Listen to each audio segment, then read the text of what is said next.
So we are gathered here today to discuss the immortal life of Henrietta Lacks. So I guess that I'll talk a little bit about how I see this conversation going. This book had so much going on in it that I want to make sure that that we do this in a way that like leaves it open for the conversation to go wherever it's going, right? Like I'm not interested in being like, I want us to go down Highway 52 and make a left to go. Like I don't have a particular agenda in terms of what we discussed today.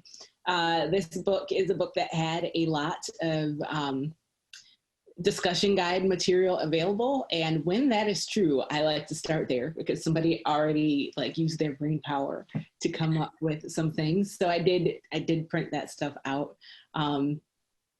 But we probably should introduce ourselves since people are going to be watching this. I'm sure Lanya, I work here at the library.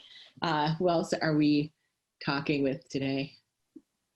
I'm Beth. I also work at the library. And I'm Emily. I also work at the library, amazingly.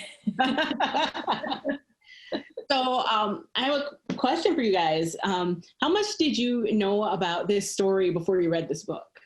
Or another way of thinking about it is like when you approached this book, what were you bringing to the table? I didn't know anything about it. I know that it was really popular. A lot of people requested it, and then I saw it on the list, and I that of reading materials. But I didn't understand the significance of Henrietta Lacks and her contribution to science. I had no idea because I didn't really take many science courses in my life. So, yeah. I didn't have a science background, so I'd never heard of Henrietta Lacks. And I mean, when this book came out, I guess the title, I just assumed that it was fiction. It just sounds like a book, like a magical realism novel or something, you know what I mean? So I was surprised that it was nonfiction. Yeah. So I just went into it basically knowing what was on the back of the book. Okay. I didn't know that much about her specific story either. Like I didn't know that many details. I did know some of the major points, right? Like I knew that there had been this woman whose cells were harvested and that there were, questions about the consent involved in that. She was important. These cells were important for science, but that's all I knew. And then like getting into this book just shows like what a scratch on the surface, that little summary was, right? Because it's a functional summary, but it really is just a fraction of what we got into with this book. Mm-hmm. So you're gonna see my papers here. So one of Henrietta's relatives said to Rebecca Skloot, "If you pretty up how people spoke and change the things they said, that's dishonest." What did you think when you encountered that in the book?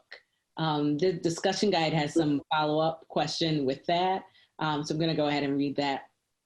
Throughout, Skloot is true to the dialect in which people spoke to her. The Laxes speak in a heavy Southern accent, and Lendauer and Sioux speak as non-native English speakers. What impact did the decision to maintain speech authenticity have on the story?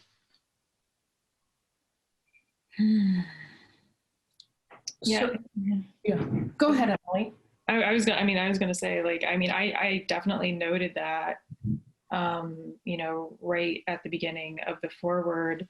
And I was thinking about that throughout the book because I think it's something that's so tricky, because I think it would have been an act of violence to these people's words, especially Henrietta's relatives, to be like, well, the way you talk is not acceptable, so I'm going to change it so it fits this mold of acceptability. But on the other hand, you know, I feel like this whole book is just like, there's like this running, there's this like running story about like who gets to tell the story and how the story gets told, and who are the people who are trustworthy storytellers and who are not. And it's like, I think this book just like is, it just brings up so many complexities around that. And I think the language thing is one of those. I don't think that there's like an easy answer. Yeah. And you physically read the book, right? Yes, I physically read the book. And I was wondering how it was going to be on audiobook. That was also something in my mind. I was like, what would it be like? Like, how did they do this? I did listen to it too. So what was your take on the language thing? I'm pretty sure it was the author that read it. Anyway, I felt that it was authentic. You know, she was stating the responses in the way that she heard them from the family. And, you know, I did reflect on it as I was hearing it, like, you know, because she sound like Deborah, kind of squawking and like, what you talking about, you know, and that kind of thing. But I think that's how she heard it. And it felt, to me, it did feel authentic. It's, you know, I actually ordered the book to peruse it again, but then the library was closed. So just to see, you know, to hold it, because I really do prefer that method. But anyway, authenticity was what I was coming away with, and how the author worked toward and really worked hard to establish a trusting relationship with the family. Very hard. I mean, she had to put up with accept no quite a bit, you know, before they finally agreed. It seemed, from what I recall. It's been a few weeks since I listened, but I listened to the book as well. That's how I consumed it. And I found myself wondering how it would have felt to look at it on the page, right? Because when I was listening to it, for the most part, I definitely noticed it in the introduction when that quote came up, because I'm like, like that was just like I'm just gonna make a note of that. Like, what is that going to mean, right? But like as I was listening to the book, I wasn't thinking about it that much. But I wonder what it looked like on the page, and I wonder if that would have impacted the experience. But then I also wondered, you know, because she talks about the way that the book was compiled and how she spent a lot of time with Deborah, as we saw in the later part of the book, but also that that she had like a lot of journals and things like that. So like in constructing this language for things that she could not have heard, I wondered, I just, not in like suspiciously I have a follow-up question sort of way, but I'm like, well, you could not have heard Henrietta's voice. So when you're like trying to construct that, what did that look like? Especially since, you know, Deborah didn't know her mother either. And so like I was thinking about that, right? Like when we see the relationship between Henrietta and her friends, and when we see Henrietta talking about the observations that she had made about her own body, I just wondered how those particular word choices came together. All right, let's see. So another question on the sheet here is, as much as this book is about Henrietta Lacks, it is also about, Deborah learning of the mother she barely knew, while also finding out the truth about her sister, Elsie.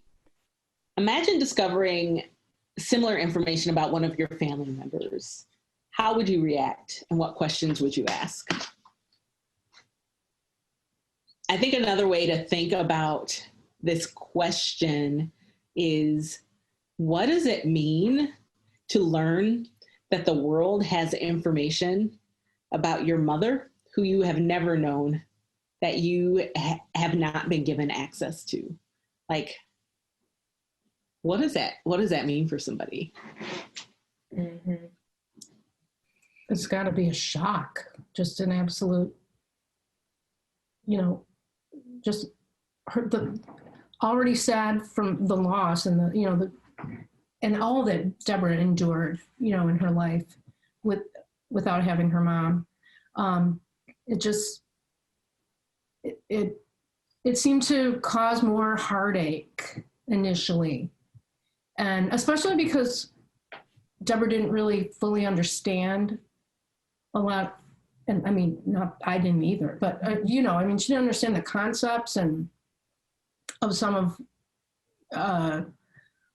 the impact of her mother's cells. And so anyway, I just think I was trying to imagine what that would be like too. And especially the sister, and not knowing anything about, what happened to her and it just really speaks to what kind of systemic racism looks like too. I mean, it was a lot of folks that were impaired. Well, I think she was deaf and possibly she had seizures. I don't remember. It wasn't anything horrible. I mean, that nowadays wouldn't be a functioning person, but it was, I think, more painful for her to also realize that there was something that maybe they could have done as a family that they didn't, because they didn't know. I don't know if I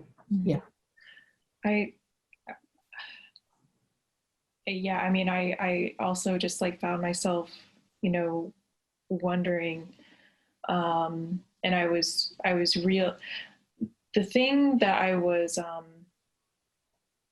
that really gets drawn out throughout the book is regarding the cells. Is here's this family, who have just had this loss, and then they find out that their mother's cells have been used in all this medical research that they have not been told about, and also that people have been drawing blood for them without their informed consent for the continuation of that research. And it wasn't until they go to the lab and they meet Lengauer, I guess his name is, that anybody tells them, you are not going to get this cancer because your mother had it. And the fact that the medical establishment just overlooked this very basic thing, which was here's a question that all of these children have clearly had on their minds all their lives. My mother died with this horrible, painful cancer. Am I prone to getting it because she had it? And nobody even thought to answer that question for them.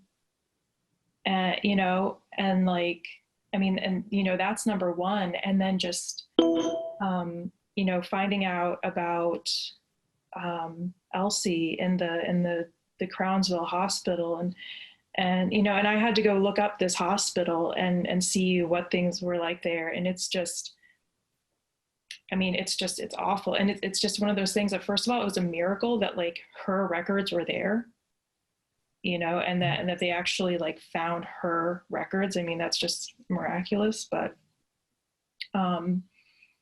I really can't imagine what it would be like to be wow, my sibling died what was clearly a horrible death in this institution where she was clearly mistreated, and none of us would have had any idea if we hadn't come here and found these records that were basically just randomly rescued. Mm-hmm. Mm-hmm. An autopsy of all things. Yes. That's that's one heck of a record to be the record that you're able to get your hands on, Mm-hmm. Yeah, when I was thinking about that question that we just talked about, all I could think about were, and this is probably explicitly, because this discussion series is in the context of thinking about Black Lives Matter movement. What does it mean for one's life to matter? What does it mean to acknowledge somebody's full humanity, et cetera, right? Which is also, the moment that we're in has been a result of more police violence and stuff. And all I could think about was like, all right, so this is a story where we got to meet the family of someone who died prematurely, right? And we are watching through the context of this book, like what that has meant for all of her children and what that has meant for the other people who are connected to her, right? And so, like, it made me think about the experiences of people who say their relative was like killed by the police, right? Because you kind of have that, like, this first the person's here, then they're not here, right? And then the other parallel that I see between the Henrietta Lacks story and those people's stories is that once the thing happened, everybody else wants to tell a story about this person, right? And if you're a child, and some of these people some of these people are parents, right? You're a child, and then like the story around your mom or your dad is the story that came up after the killing, right? Which often is like this search to find like any reasons that could justify the killing, right? And what does it mean for you to grow up with that, one, without the parent altogether, and two, like with that being the story that's around your parent, right? Like these issues, the research thing and the other thing, they're far apart, but there are definitely parallels, right? And like, I think that in this book, we see a lot of longing in some of her children to, spend time, to like be with their mother, right? And this is a very different situation, but it also made me think about the fact that we live in an economy, right, that for many people, in order for them to do what they need to do for their families, they're working all of these hours, right? And like cobbling it together. And it made me think about that too, right? Like what are all the ways that based on systems that we live with, that children are being put in these situations. And it's just rendered with such detail here, right? But we don't really see those stories and the way that they've impacted the family members are rendered in such detail normally. Yeah. Let's see. In our review for the New York Times, Dwight Garner writes, Miss Skloot is a memorable character herself. She never intrudes on the narrative, but she takes us along with her on her reporting. How would the story have been different if she had not been a part of it? Is the question that's coming after that quote. And what do you think would have happened to scenes like the faith healing? And are there other scenes you can think of where her presence made a difference? And why do you think she decided to include herself in the story? The thing that's funny to me about this question is that when I was listening to the book, I totally thought about Sarah Koenig in Serial during a part of it, right? Because it's like, in both of these stories, you see where the person became interested in the story, right? And then like you learn about kind of how they went about it, and they are very present in the story, even though the story is about something else and it's about something else serious, right? Like both of those stories are about the ways that a system has impacted an individual and their families. And so I think this question is just such a funny question to me post Serial, right? This other thing that was like really popular and a lot of people had access to. So what do you guys think about her in the story? Did you feel her presence? And if you did, what did it feel like? I think she she was part of the story because early on in her life, she was intrigued by the cells, and that was of interest to her at an early age, from what I remember. So it wasn't just some kind of folly that she was pursuing. It was really something that was kind of intrinsic in her. And I don't believe that they gotten the personality or the personal aspect of their family without Rebecca making the effort, to be with them and accept them as they are, and and they too accepted her, but it took a while. But yeah, without her inserting herself in a more human way, I think it would have been really boring and droll and scientific, and I wouldn't have gotten as much out of it. Well, I mean, I think that like really what the whole story is about is it's like one of the main themes through the book is trust, and like how do you even begin to repair or rebuild trust when trust has been so completely violated and broken? And and I don't know, even if she gets there completely. I mean, she definitely like becomes close to Deborah, and the family like are able to see that she's doing something different than most of the journalists and scientists who have come nosing around have done, and yet like it's something that's so delicate. And so I think that so much of the story is just like her just like figuring out how it is that you build trust. And I think that one of the really striking moments was actually when she kind of like loses it and she cusses at Deborah. And like that was a moment where Deborah is just like, oh wow, I didn't think you were human until now. And then she like is able to trust Rebecca more.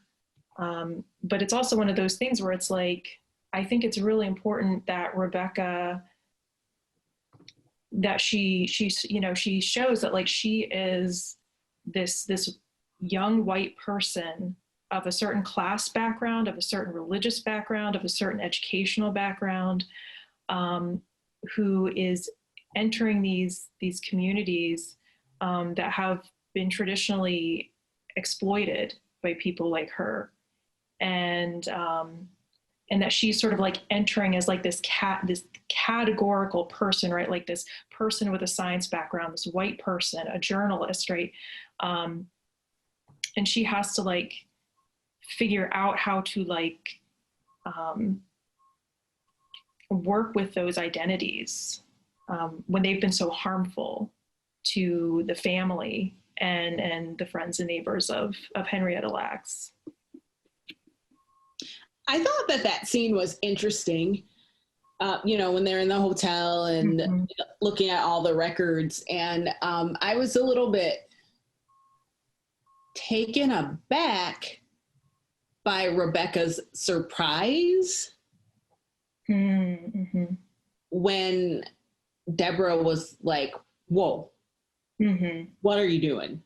It's like, well, but you just told us a story about like how this family has been treated over all of these years, about like how difficult it was for you to gain entry into like these conversations from the get-go, about like how the family is like protective over, their family member, right? In this case, Deborah's protective over her mother, right?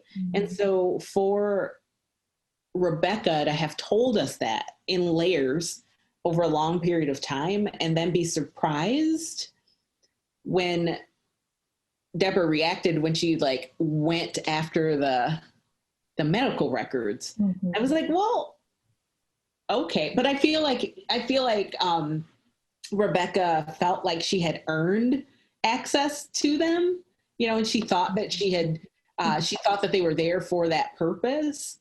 But it's also like, but this seems very consistent with, you know, with somebody who's been traumatized by, you know what I mean? Like, Mm-hmm. if somebody's been like abused in a particular way, and then like you do something that reminds them of that abuse, like if you're aware of the abuse and you're aware how people respond to abuse, like it's, you know, it's interesting. I didn't find that a particularly sympathetic. I did not feel sympathetic to Rebecca in that scene at all, you know. And then I also felt like, in the way that you told the story, I think that you might expect the reader to feel sympathetic toward you in this moment. Mm-hmm. But, you know, that may be something that I read into it that's not there, you know, because we all do that too. Mm-hmm. Well, I mean, I think even in the way that she summed it up, right? Because like when she told the story, she curses at Deborah, and then Deborah's like, you know, like you said, it's like, oh, you feel more human now, right? And so like I feel like she then like used Deborah's words to like co-sign her behavior when she, you know, lost it. Like that's how I felt when I read that. Mm-hmm.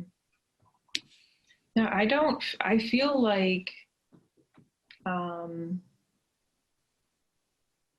I don't feel like this book is the perfectly ethical telling of this story. Tell me more about that. Unpack that for me. That sounds interesting. Well, just what you're saying, right? It's like when you're telling a story that involves like so many layers of ethical violations and so many violations of trust, then like it just becomes, because there's so much damage that has been done just in telling the story. It's just like so hard to undo that damage, you know. And I think that Rebecca, I don't know if she thinks that she achieved it. I think she set out with the goal of telling the story the right way. You know, I mean, I think that was her goal, and I think that's how she presented herself to the family members, was I'm going to tell this story in a way that these scientists haven't told it and these other journalists haven't told it. And I'm going to do it the right way. And I feel like there's like a percentage of rightness to it. But that doesn't mean that it's like 100%. Like, I think that like, and I don't know, it's hard because it's a story that needs to be told and it needs to be heard by a lot of people. But yeah, it's like who is telling the story? And like, she is like, Rebecca is not necessarily the person who should be telling the story. Like, she's just the person who had the drive and the resources to tell it in that way. Yeah, it's an extremely well written book, and it's a really fascinating document, and like, and you know, and I do have like a ton of respect for it, but like in terms of like being the thing that like accomplishes telling this story in the right way, which is the ethical way, you know, I think the book sets up the stakes for that and like shows you why it's so important that happened, but I don't know that it completely follows through. Yeah. I have a question, though. What would be a more ethical way to have presented the story, do you think? Can you think of a way that it would have been? I mean, that's the thing. It's like, I don't know exactly. Because it's like, I think the family telling their own story, right? I mean, Deborah mentions at the beginning that, you know, she said something about people always tell me that I should write a book, but I'm not a writer. I don't know. It's just like so hard, but it's also one of those things where I feel like stories get told by the people who have the resources to tell them and frame them. And does that mean that they're always necessarily the best person for telling the story? You know. That's a good question. There were, I will say that there were some moments in this book that, some descriptions in this book that I wondered how those descriptions would have been different if, say, a Black woman had written the book. Like there are certain times when, I mean, it wasn't in a way that distracted me a lot. And again, it may be because I was reading this within the context of like a Black Lives Matter oriented discussion series. But there were definitely times where I was reading where I was like, oh, Rebecca, I feel your whiteness right here. You know what I mean? Which is fine. You know, like people are who they are and we all bring the perspective that we bring. And in one case, I have a very specific example, even though I probably won't get the words correct, but she was talking to one of the family members, and she was describing his appearance, and she said that he could pass for Puerto Rican. And I was like, see, that felt weird, right? Because it's like, to me, it's like, what is that? What do you actually mean when you say that, right? Because like, if I am thinking about, quote unquote, what a Puerto Rican looks like, it's like, well, that's a place of remarkable, like phenotypic diversity, right? Like that's standing in for something. What I feel like she meant was like, you could look at this guy and think that he's not Black, right? And I think that she said that in another, it just was like, it just was noticeable to me. Right? Because it's like, okay, what you're telling me is that he's got light skin and his hair isn't kinky. That's what you're telling me. That's what you mean. That's what you could say, but instead you said something different, which is reminding me that like you're, you know, of your particular point of view. Or another, like a way that I see this book would have been different had a Black woman tried to write about what I'm going to describe right now, because she would probably wouldn't have had the access that Rebecca did. But when she goes to the town and she's trying to find out more information about the Black Laxes and the white Laxes, like a Black woman probably wouldn't have gotten the interview with the white Laxes, right? In the way, according to the way that Rebecca described what happened. But like, like, I wouldn't be surprised to find that the white Laxes are like, oh yeah, there was no mixing, because people say that all the time. But then you look at African-American people, you know, and there's such a range in the physical appearance that like the mixing is very clear, right? But there's always like this, or even when we talk about segregation, right? It's like, okay, everybody was like separate. It was like, except like some people had people in their homes doing like the most intimate of like duties and tasks. So what do you mean when you mean separate, right? And so like the point of view and approach to that part of the book just reminded me that I was hearing about that, you know, because I feel like a Black woman would say, you know, I can't like generalize, but I feel like you'd have a better chance of saying like, of course the white Laxes claim that there was no mixing, even though the evidence to the contrary was abundant, right? You know, like that's a different way of describing what was clear there. Anyway, I don't know where to go from there. But yeah, you made me think about it when you thought about like who's telling a story, right? And I just wondered where are the places where the story might look different, you know? And I feel like the physical descriptions of people is one of those places. Like you know, a lot of Black people say this, but like, and it's probably not just Black people who say this, but you read books and then like you read descriptions of white people, and you never get like a lot of descriptions of like their skin tone. And it's like, well, y'all come in a lot of colors too, right? Like there's a lot of ways that people can be physically described, but the way that people are described usually looks a little bit different based on who's doing the description, right? And so like when we're learning about like Henrietta's skin color and stuff, that makes sense because she got burned later, right? Like once it was like this one color and then it was like this different place. But when like these minor characters that we're meeting, like what is the significance of knowing like those particular details instead of others? Like, do we know what, do we know what the scientists looked like, right? Mm-hmm. But we know what some of these other people looked like, right? Do we know what the scientist was wearing in the lab?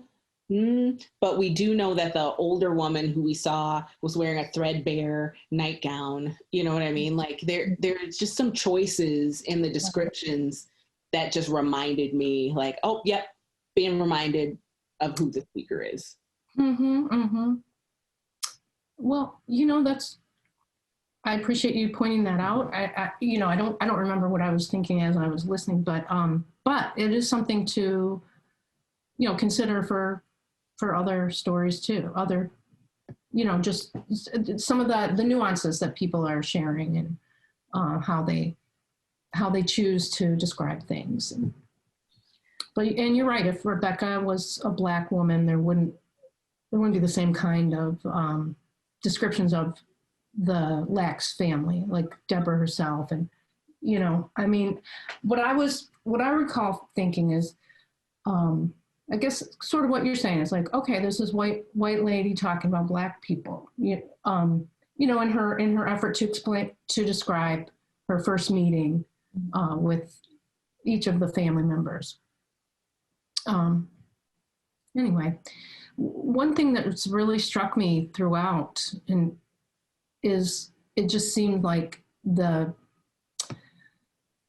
poster story of intergenerational trauma and what that looks like and how it impacts the family, the kids. I mean, the loss of a mom that's one thing that, and so like how they say that these kinds of things are part of your DNA, you know, and what you end up even bringing on to future generations. It's in there, you know, and I don't know. I found it's like the book that I would really like to have a lot of people read that claim that there's no such thing as systemic racism, you know, or that, yeah, that's, I think this book could be very useful for a lot of folks. I think that where this book and where the story is situated in time is also very useful for that, right? Because I think that one of the things that happens in like the like progress narrative of telling of American history is like there are certain things that happened a long time ago, right? Like a lot of times if someone begins to talk about racism, people are like slavery was a long time ago. And it's like, well, actually it wasn't, when you really look at how much time there is between like the end of slavery and now. That's not very much time at all. And this book is situated in a way that kind of shows you that, right? So like Henrietta Lacks died in 1951. 1951 is a very accessible year, right? Like if you're thinking about time, right? For example, to me, like my parents weren't born yet in 1951. Their parents were certainly here in 1951. She is situated within the lifetime of Henrietta Lacks herself is situated within the lifetime of my grandparents, right? So like people who I knew, right? And then like when you look at her own story, like they were very close. That family was very close to, very close physically to like the plantation where their folks had been, right? And so like that is a place where, you know, the time passed, it kind of is illustrated how much time that really wasn't, right? Like, so like somebody I know, you know, he was talking about like how his grandparents had been born into slavery, right? And it's like, that tells you something about like the age at which people had their kids, but it also tells you like, this is not 1,000 years away. And that's a story that we're telling in order to not engage with, you know, the repercussions of these things that have happened, right? Mm-hmm. So thanks for bringing that one up.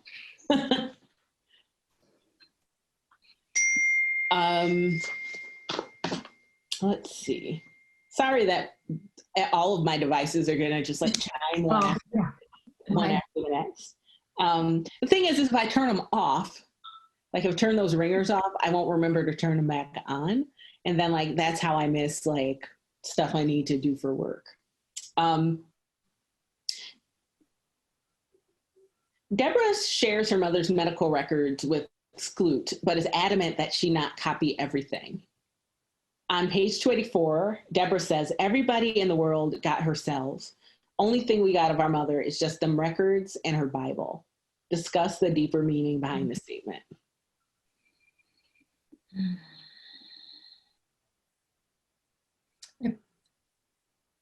They didn't have anything tangible to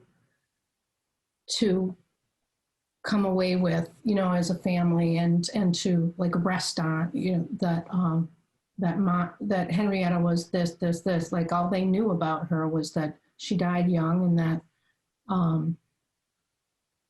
that there were scientists that had gotten a hold of her cells. And I mean, even that was a little unclear to them, but yeah, they just, I mean, and they also like I think about Deborah and like what she had to endure as a girl and just the loss, you know, the loss that they felt, and then nothing to look at and, you know, to sort of put on a pedestal, for lack of a better term. I don't know if that makes sense, but just a lot of trauma continued to get sort of whipped up with everything that had happened with her mom medically, and then how it impacted the family. I feel, yeah, I mean, you know, I agree with what you're saying, Beth. And right, it's like this trauma, this wounding that like keeps happening. And it's very, you know, I actually, I have like a little bit of a similar thing in my family, in that my great grandmother was actually murdered. Mm-hmm. And all I know about her is what was in the newspaper article. Mm-hmm. And, you know, and so there's like this way in which like, when you have someone who like everybody knows about them, and you don't know anything more than everybody else knows, even though you were their family, that's really hard. And I feel like there's like this protectiveness of the privacy of being able to have secrets, of just like being able to be a family and have intimate things that you know about each other that were really was just taken away from this family. And so I think that like as Deborah and her other family members like understand more and more about the importance of Henrietta's cells to medical research and how widely they've been used, it correspondingly becomes more important that they have at least something small to hold on to. that is just for them and nobody else. Yeah, I think that I don't think that ownership is the right word. I think intimacy is closer, but like in your family, however your family is constructed, the part of what makes you a family unit is that you share things with each other that are yours and yours alone. Mm-hmm. You know, like whatever that is for a group, a family group, and like, you know, they didn't get to hold their mother. They didn't get to have like all those memories with their mother. They didn't get to hear their mother's favorite sayings. They didn't get to know what their mother smells like. They didn't get to know the look on her face when her mother, you know, when her mother got mad. And so it makes sense. It makes sense to me that she wants to have something that is for the family and for nobody else. Right. But then, you know, you've got like these famous cells, you know, and so like you see a little bit of what happens when a little bit of like fame happens. People think they're entitled to a thing that they might not necessarily be. And then like when I was thinking about this question, I couldn't help but think about the idea of like ownership of one's body and how like, and how that ownership of one's body has been taken away for so many people historically, right? Mm-hmm. You know, like mothers and children, for example, in slavery, right? Like you should be able to have this relationship, this thing, this intimacy, and that's like not possible under that system. And I was reminded of that when I was thinking about it's here, like it's sort of the reverse, right? Because it's like the child who's being denied, you know, access to the parent, like, and, you know, and the way that I was thinking about the other thing, it's like, you know, this child that you make is just like, not yours now because it's like of use to the system, right? And like here, it's the mother's biological material that's like not yours now because it's to the system. And it's very you know, they're different. I'm not saying they're the same, but they reminded me of each other. Situation. You know, especially when that other guy came along, it was like trying to get the lock of hair and trying to get like, oh god, that, you know, scammer dude. It's like, again, you're like, this is what this family has been through. Like, this is what this family will always go through. You know, this family will always wonder if somebody is like trying to get some of their genetic material because they're genetically connected to this genetically famous set of cells, right? Like what does that feel like? You know, to feel like you could be seen as getting in the way of science, right? That was one of the ideas that was expressed, right? Like, I just want to learn. I'm not trying to get in the way of anything. I just want to know more about my mother, right? You know, people worrying about their own safety as well. Like that's a lot to walk through the world with. Oh, I like this question. I'm curious. Well, I like this question. I mean, like, I'm so curious as to how you guys are going to respond to this question. As a journalist, Skloot is careful to present the encounter between the Lax family and the world of medicine without taking sides. Since readers bring their own experiences and opinions to the text, some may feel she took the scientist's side, while others may feel that she took the family's side. What are your feelings about this? Does your opinion fall on one side or the other or somewhere in the middle? And why?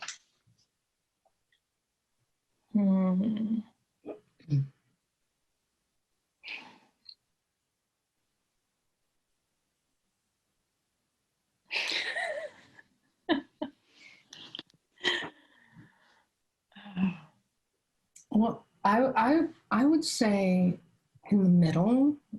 I mean, I feel like she was pretty fair with how she explained the science, like the system of science and how, or of how people acquire the cells and how it got to the point that that they are so accessible. I'm trying to, there was like, she was explaining the process and what it would take for, say, a lab to order these things, or who gets to decide maybe what, I can't remember the exact context, but anyway, I felt that it was pretty fair, fairly portraying how much the science field took advantage of their family. And then also the like the tour of the lab and that doctor or scientist, or I feel like he sort of redeemed the field in a bit, with how personal he was, and he gave. Was that when he got the framed picture of the cells, or had they already? That was the scientist it came from. Yeah. Oh, that's right. He'd already gotten it, and then Deborah reminded, because the brother came with. Yeah. That's my opinion. But it seemed pretty fair. I mean, I think a word that I would use in her portrayal of the medical establishment is careful. She's very careful in getting her facts straight, in going out of her way to portray these people who harvested these cells as human beings, and like go through, it's not just like that's the way things were, but like this was like a specific set of people, and they had a specific set of objectives, and this is why this happened. But I don't know. I also feel like, I mean, the question of like bias is also interesting, because I feel like the whole point of this book is to tell a story that that the medical establishment just really didn't care about, and that like by telling that story, you're taking a stance and saying people should care about this person and why her cells were harvested, and where she came from, and what this has done to her family. I think there's a difference between like being objective or being unbiased versus like being very careful in having your facts straight. I was taken aback by this question. Because it just wouldn't, like in listening to this, it wouldn't have occurred to me that she was taking either side, because she did. I do think that she was very careful to try to make sure that she, I think that she was trying to be very respectful of everybody that she encountered. I do think that was clear, despite what I said about the descriptions. I don't think that she was being disrespectful. I just think that she was coming from like her point of view and like the way that she sees the world. And so like just thinking about the fact that like some people would see this as like definitely taking the side of the laxes, I was like, oh, okay, that's how some people read this, right? It just surprised me a little bit. But I do think that one question that she cracks open, or one idea that she cracks open, is that like people on the other side of all the cells that are used for experimentation, right? Like there are people on the other side of that. And we don't usually think about that at all when we think about cells, right? Like if you talk about, cell research, you're not envisioning anybody like that. That's just not the way that we think about that, which I thought was interesting, right? And I think that we see her being careful all over the place in terms of the way that she tried to represent people. Like that original scientist, she could have made him sound just like that dude had some special features, right? And she could have really taken liberties with that. I read that, I don't know that was in the book, or I remember it from the book, but I read somewhere that he like blew the glass for his own equipment. That like that's wild to think about, or like he had been, she did describe him chasing this idea for a long time, and spending his family's money to do that. Like there is a way that could have been portrayed, especially within the context of what actually happened. That's very different than the story that she did tell, right? And there's also the way that the Laxes were portrayed, especially considering that Henrietta and her husband were first cousins. She definitely was very careful to present the facts of that, but also to be respectful and careful in the way that she was putting that forward. So like this question that was like pitched, like, did she take one side or the other, really was like, that's what somebody took out of this book. Yeah, I didn't. Interesting.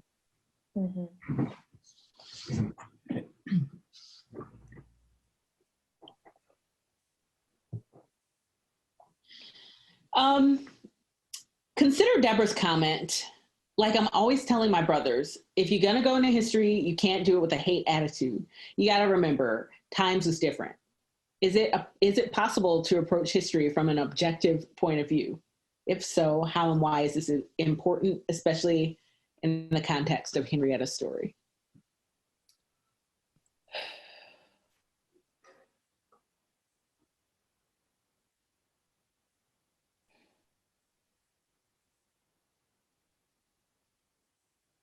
Is it possible to tell the story without bias? Is that the crux? Yeah, that's what this is asking. Is it possible to tell a historical story objectively?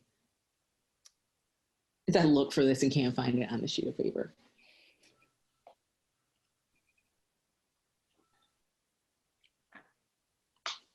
Okay, my sense as I was listening to it was I did feel like the science aspect of things and how she described what was going on and what she knew about Deborah's early life and her cancer and stuff.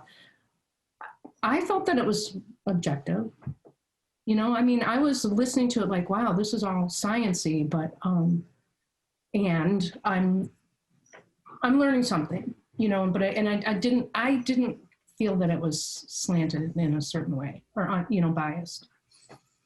See, I feel like this is an interesting question because I feel like embedded in this question is, what is somebody looking for when they're approaching history, right? Because history is not a thing. History is a number of things, right? History is like a set of stories. History is a set of things that happen. History is different vantage points, upon many, many, many, many points, right? And so I feel like this question is interesting because I think that what you think history is determines the way that you can even approach this question, right?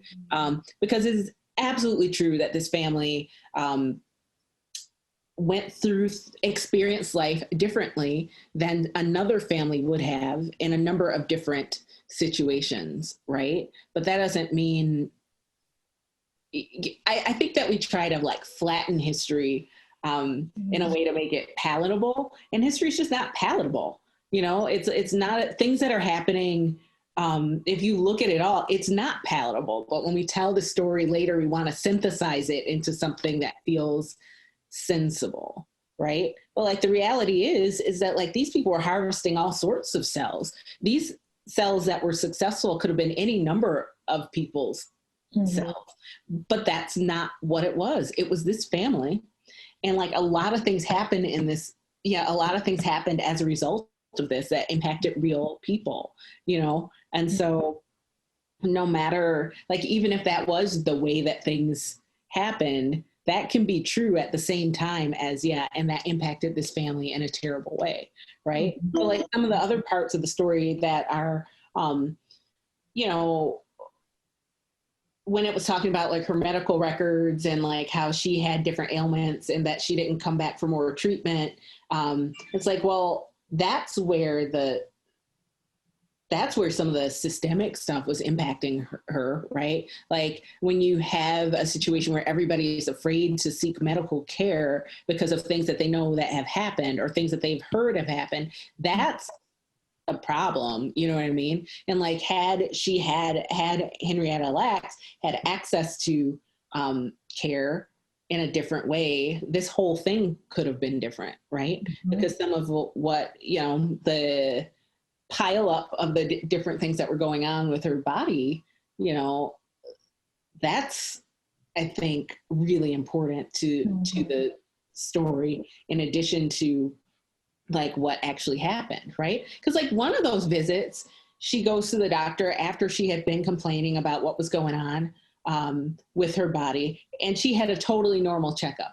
What? Mm-hmm. Right? Like after she had already had records of problems that had not been resolved, and then she goes to the doctor, and that particular physician was like, yeah, everything's fine.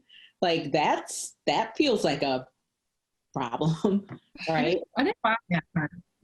What's that? Yeah, I thought I was a little suspect with that. That there was she wasn't properly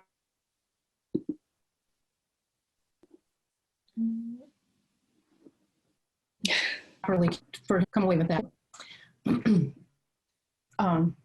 But yeah, my thought was, oh, just another, you know, evidence of someone just being passed along without getting the proper care. You know, who knows if she actually had an exam, or if who knows? But it wasn't correct, because she clearly had issues.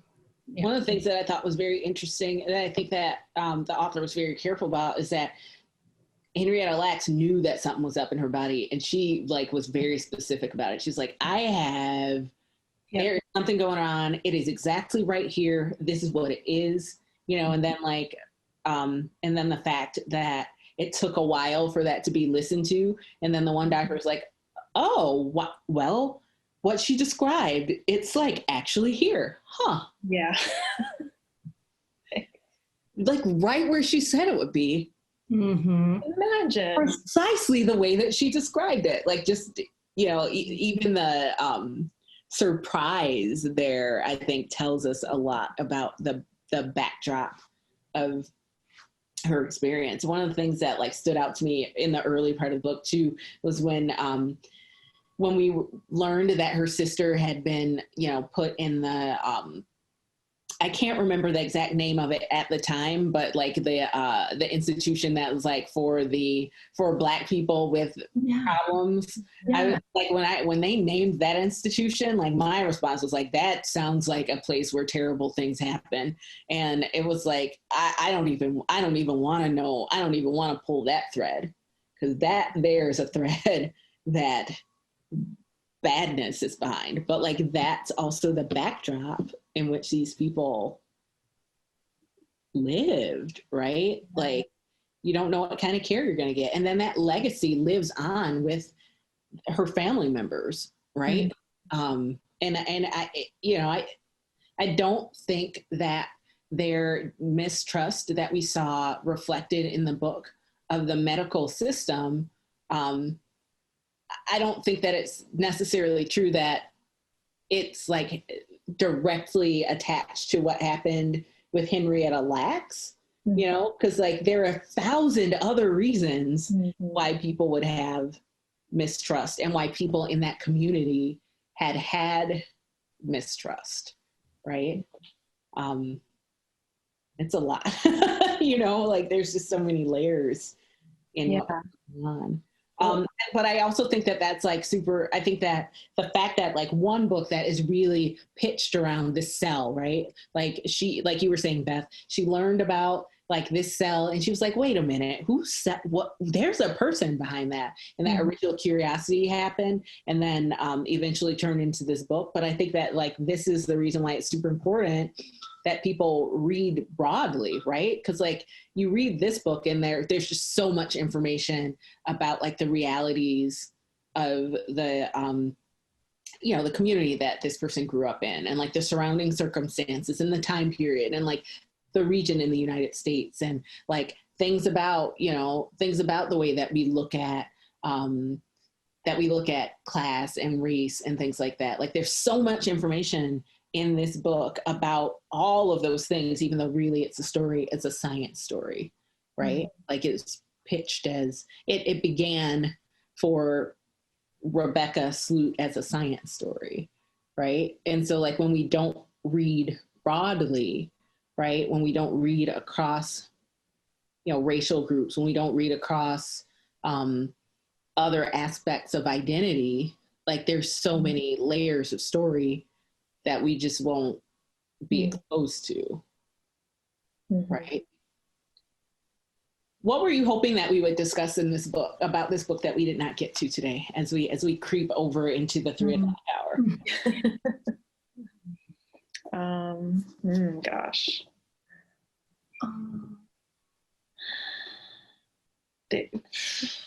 There's just so much. There's one line that really stuck with me, and this is like at the very end.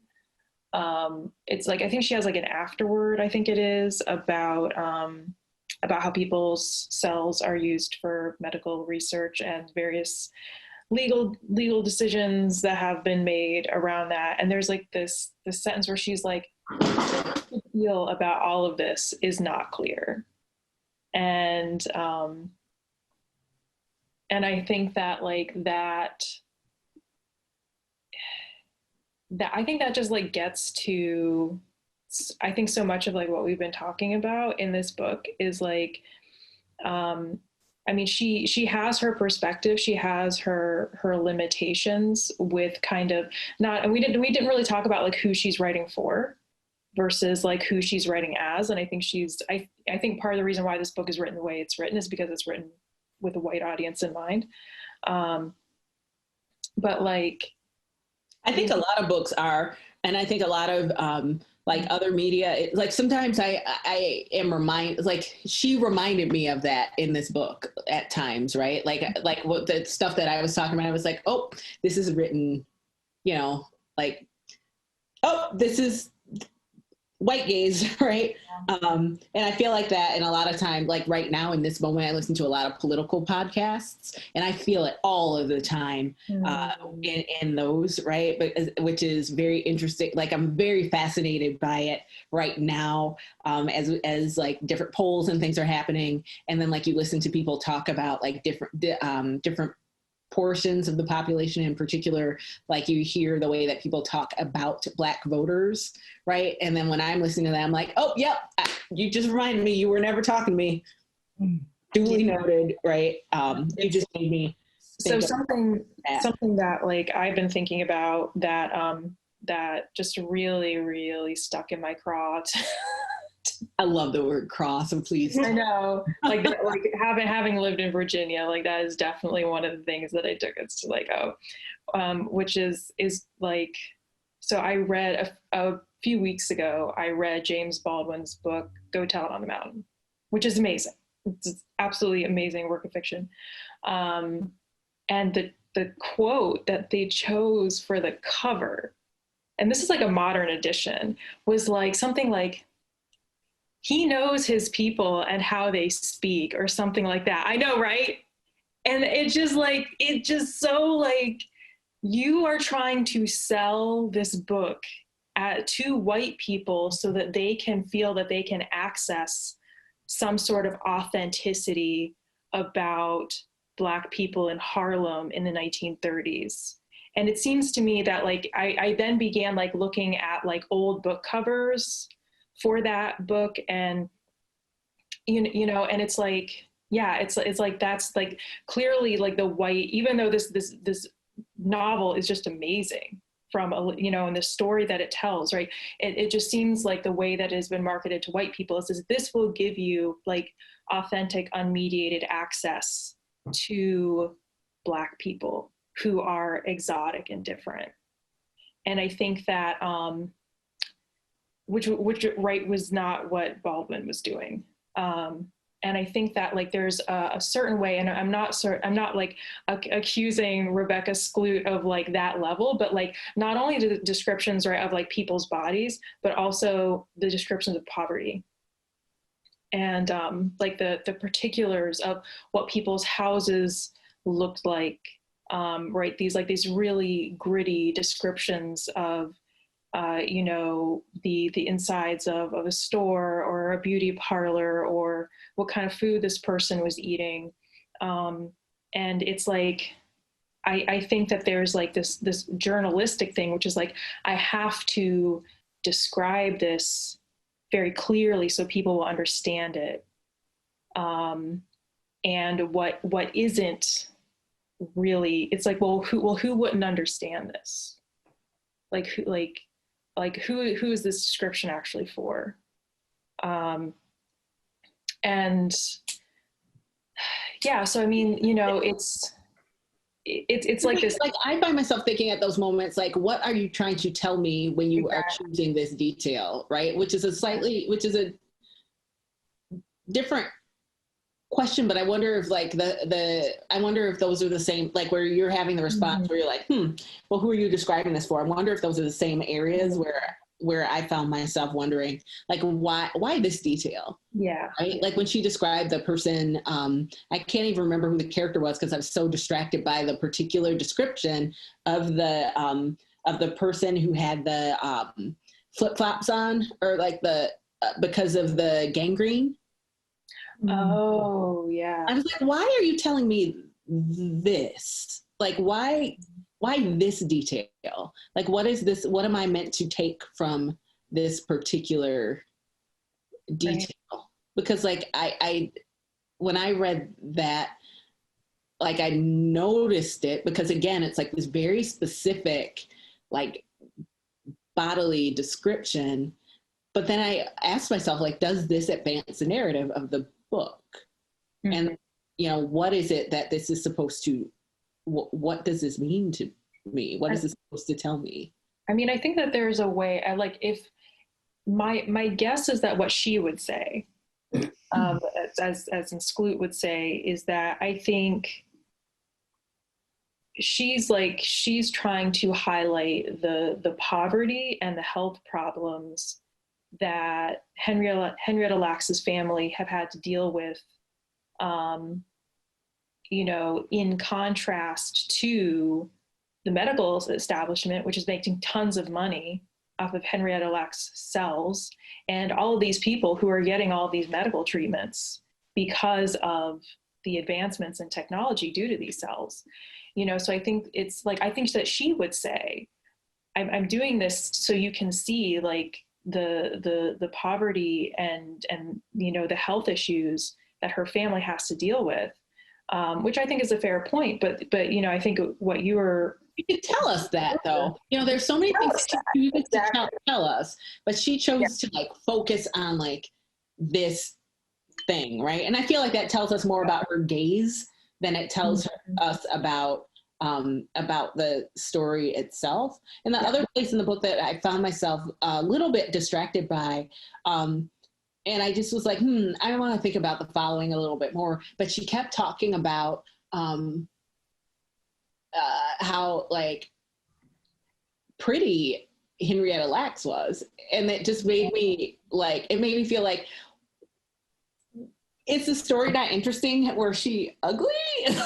You know what I mean? Because like, is like talking about her, it just made me think about the way that we think about like women's physical appearance, and like how a woman's physical appearance sometimes in like a written work is meant to communicate about her worth, right? Also, you know, but she also could have just been trying to like make sure that we see this person as like a 3D person, right? But like we also hear about like how generous Henrietta was, right? Like she would make sure that people got food, you know, like there's just certain, but that's also like, you know, I feel like there are parts of the book where it's like, Henrietta, she, you know, I want to make sure that you know that she was what a woman should be. Like that's a part of, I just was like, you should think about that a little bit, right?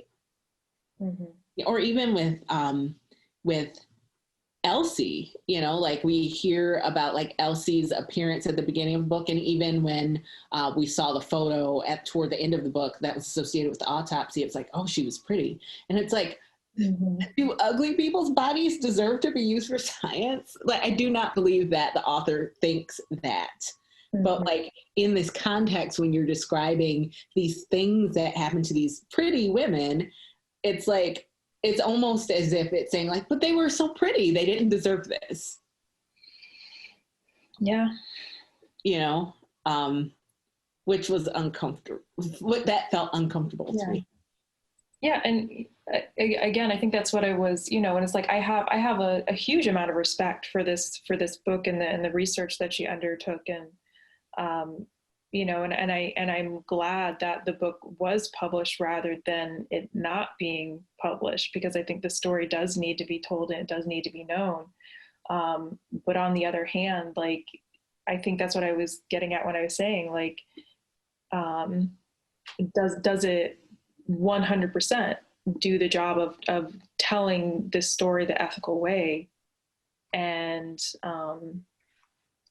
you know, I think that there are just kind of like those moments where we see those separations between Rebecca and the members of Henrietta's family, and like it doesn't seem like that gap ever gets completely crossed. And I think part of it is because it's like, you want to tell the story so everybody in the world knows about it, but if you have to tell the story in such a way that it appeals to people who have clearly not been interested up to this point, even though they should be,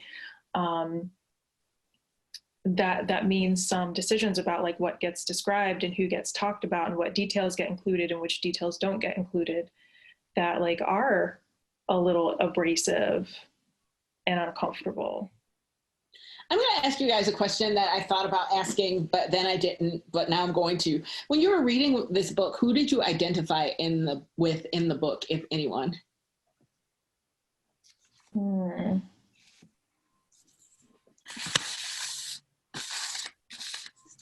I mean, I would say that like, and here's the thing, here is really being honest.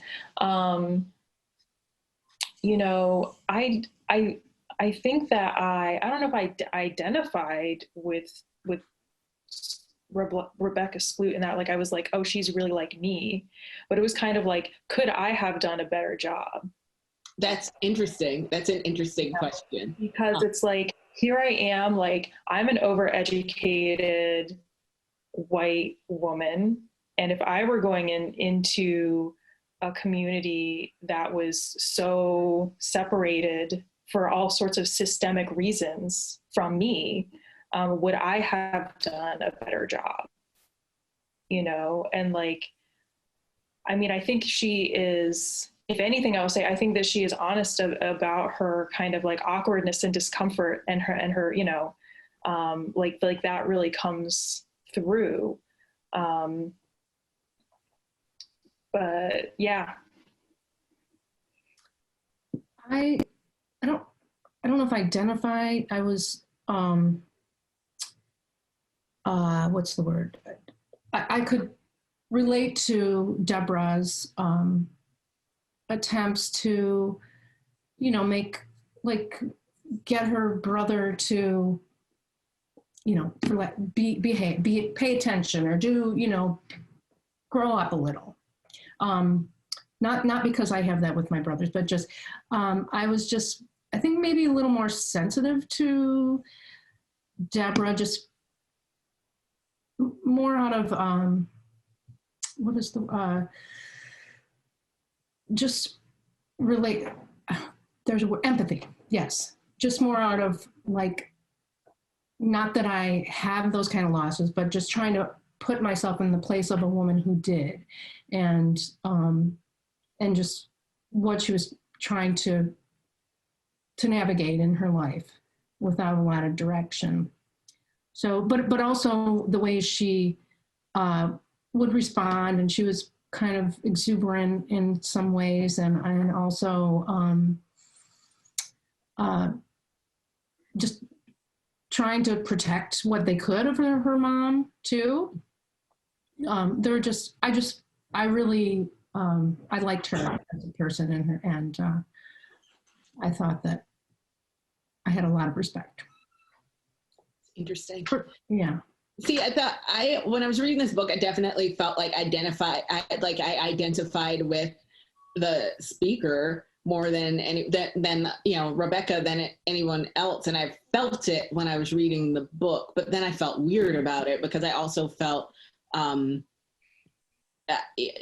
was like, that's interesting. You should probably think about that. But then, but she's a speaker though. She wrote the book. Yeah. So in some ways you are intended to identify with her story, right? And she inserted herself in the story, right? And so that's a part of the structure of the way that this was set up. But I felt very conflicted about identifying with her because of some of the things that, I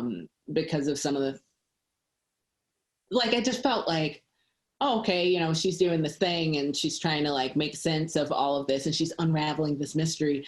But she's describing she's describing this person and she's just telling you how much the person weighs as a way of describing the person. And I don't think that that's an appropriate way to describe somebody. I think that there's, if you want to say that the person is large because they are, that's fine. But that's not a real description. If you're telling me how tall somebody is and what you think that they weigh, because I doubt that she asked him, that's not really a description, right? I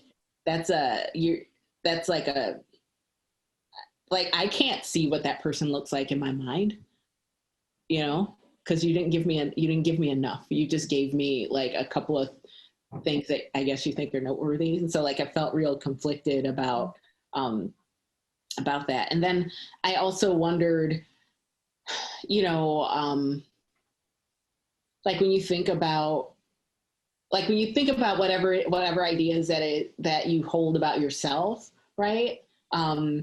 How those function in the background, right? Because the first thing, we find out very quickly that this family has not, that the Lax family hasn't had that much access to education, right? And so if you tell me that, I automatically am not going to identify with that, right? Because for, your educational background, for some people, for me, that's a part of who I am at this point, right? And so if you tell me that these other folks have had very little access to education, that's you're telling me that I'm different than that person, right? Mm-hmm. And then you've got this person who's interested in history, interested in research, blah, blah, blah, blah, blah, blah, versus this person who has had limited access to education. You've told me that oh, okay, I belong in your car, right?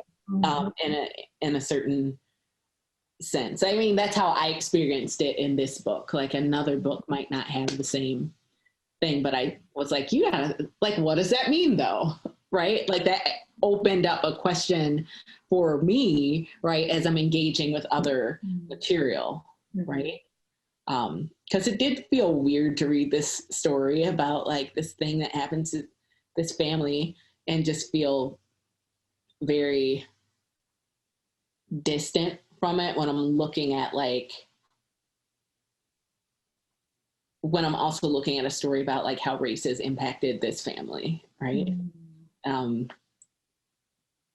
I don't know. And then I was thinking about the ways that a lot of times people will intentionally derail a conversation that has to do with race by bringing up socioeconomic status, mm-hmm. right? And how that is an intentional thing that people do a lot of times to derail a conversation or to be I don't want to talk about that part. But in this book, the education thing we lost felt I know Beth fell away, felt like a real gulf, right? And so it was interesting to consider that, right? When a lot of times I feel people intentionally derail a conversation about race by being it's all class, when that's not how it works in our setup, right?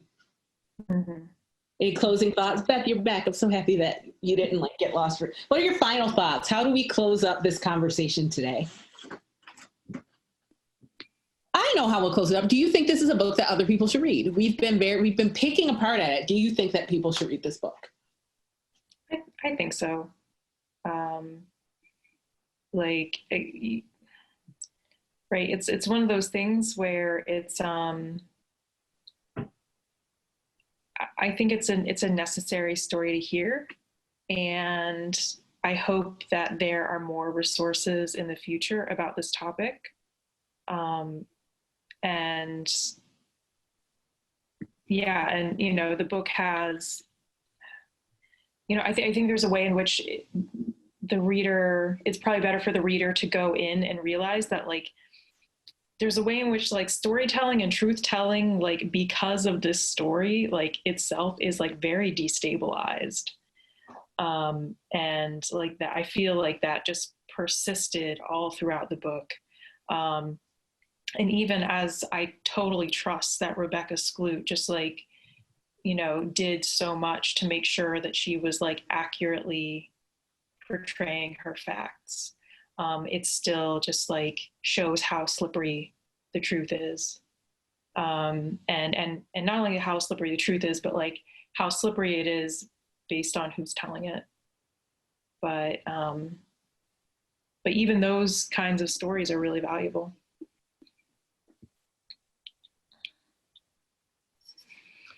Yeah, I want my husband to read it, and since I'm still going to get it, I was curious if there are any pictures in it in the book. Yes, there are. Okay. There's, like, there are. I was so glad. That's another reason why I'm glad I kind of didn't. Yeah, audiobook, because it does have several pictures that she refers to that you don't really get to see, as well as some pictures of the family. Yeah, so it's worth doing it to see the pictures. Yeah. That's what. So I'll take a look at it. But I as I was listening to it, I kept thinking, I'm listening to science. Kurt, you got to read this. You know. So it was really good. And you know, we all, like, if you look at what's happening in our country right now, you know, there's people are telling different stories, and so it's hard to really know what's really true, you know, unless you keep uncovering and get to the people that have the answers, like the Lacks, at least what they did know. I think I recommend it. I think that I think that, though, with any other story, like, you should read it thinking about the fact that the author has brought things into the room with her, you know, and that as a reader, you're bringing something to the room with you, right? Yeah.